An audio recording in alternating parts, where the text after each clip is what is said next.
எங்க வந்துட்டேன்? வருஷங்களின் நடுவில் உம்முடைய கிரியை உயிர்ப்பியும் ஆண்டவரே.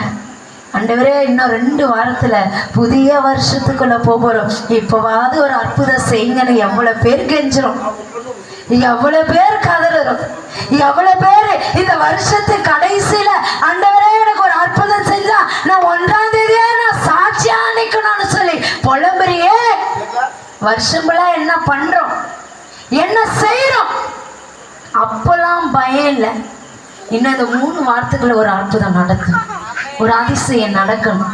ஆண்டவர் சொன்ன வார்த்தைக்கு எத்தனை பேர் பயம் இல்லாத இருக்கும் என்று வாசிமா. அப்புறம் உம்முடைய கிரியையை உயிர்ப்பியும் ஆண்டவர், உம்முடைய வார்த்தையை கொண்டு என் வாழ்க்கையை மாற்ற, அதற்கு ஒரு உயிர்ப்பிக்கிற காரியத்தை செய்யும் ஆண்டவர்.